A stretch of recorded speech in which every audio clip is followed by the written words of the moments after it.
If you're looking for a quick and easy way to just generate yourself a random dungeon, I invite you to take a look at Axebane's deck of many dungeons. I saw this product on DriveThruRPG, but they only had the PDFs available. But a quick trip over to the Game Crafter, I was able to get a physical copy. I wasn't even expecting to get it till next week, but apparently the post office was working pretty good this week. I got this literally 4 or 5 days earlier than expected. Now, it is designed specifically, if you look at the back here, it is compatible with 5th edition, but you can easily adopt this to, I guess, any other fantasy role-playing game. It's packed with random tables, illustrated in full color. This deck of 54 cards can generate over 1 million different dungeons. It's designed to be the ultimate pocket game master's tool. These cards can help you make the most of your prep time.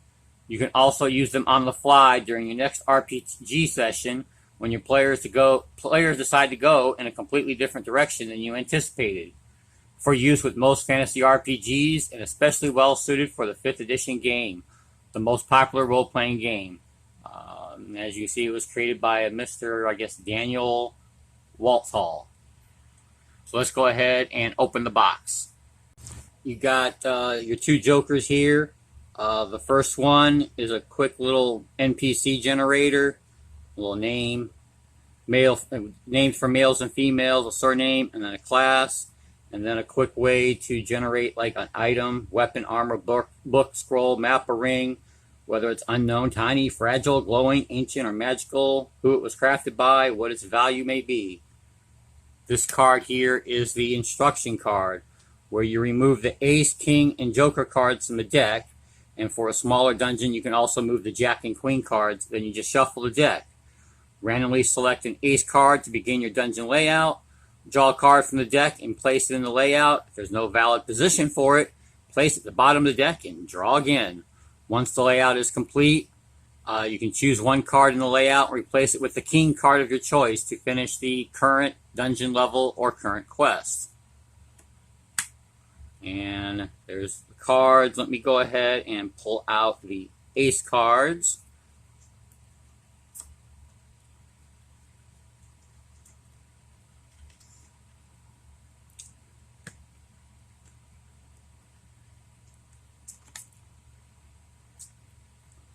Alright, you got your ace cards here. This is supposed to be the starting point for your dungeon. They even give you some quest ideas on each of these ace cards. Find an item for a local innkeeper.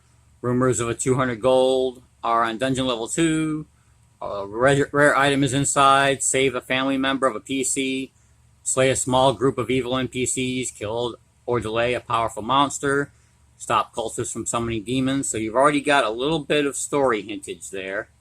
And as you can see, you've got your entranceway, and then you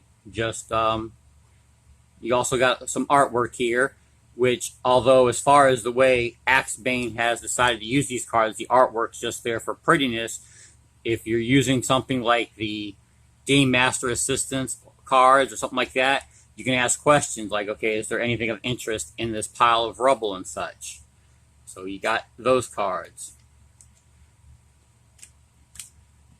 And then we'll go ahead now, we're going to pull out the king cards. The king cards represent the end of the current level that you're on.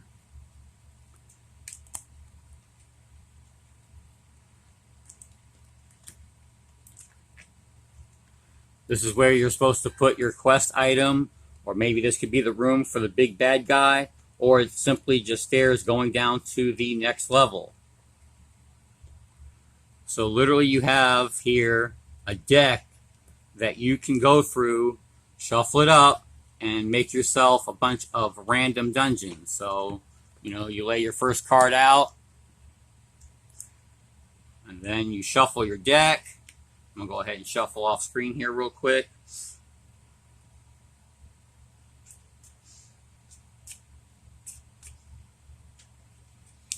not much of a shuffle, but So let's say you decide you're going to go that way, then you just lay the card down next to it. And on the cards themselves, some of them have monster ideas. Like here, you'll put a monster. They give you a monster chart here that you can roll on. If you're playing 5th edition, you're good to go. If you're playing some other type of game, you might have to do a little conversion work, but you just lay it down there, place the monster down on your map, and kill the monster, take his stuff. We'll draw another card. This one's also got, more monsters on it. Some of these have, okay, like this particular one here, you walk into the room, you got a trap you got to worry about. You got some gold behind the secret door. Here's a little trap list, whether it's a hidden, spiked, or collapsing roof trap. So let's say we see this card here dead-ended, so let's go this way. Now this particular dungeon happens to be a very small one because we've run out of space. There's no more corridors to continue. So what you're supposed to do is remove that last card, replace it with your king card or a king card.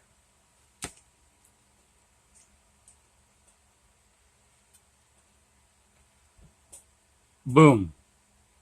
There's a short little dungeon right there. Of course, you can make the dungeon as big as you'd like. Oh, sorry about that. So this is just a quick, easy little tool you can use to just generate a bunch of random dungeons.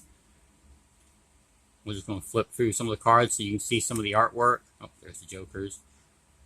Hallway contents. You come across some random hallway contents. They've got little charts here for, sounds you might hear, which is, again, if you have something like the Game Master Assistance card or some other oracle, maybe you can add to this hallway. Maybe there is something in this hallway of interest.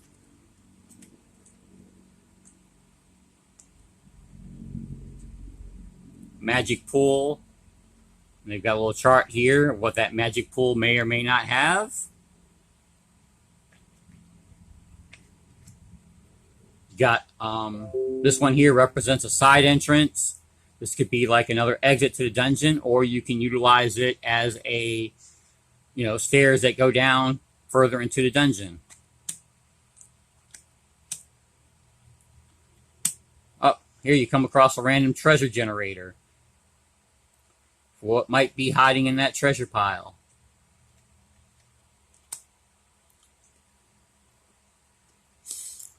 A little handy dandy tool you can just keep in your pocket. And if you've watched my channel, I'm addicted to cardboard. Cards are easier to work with than flipping through a bunch of books. So any cards that I can find that help me play, whether I'm playing with a group or a solo, I just love. So that's just a quick overview of Axebane's Deck of Many Dungeons. I believe it's like $14 or maybe $15 from the Game Crafter. I'll put the link below. I think it's like $5 for the PDF if you wanted to print these out yourself. So go ahead and check those out if you'd like. Until my next video, happy gaming.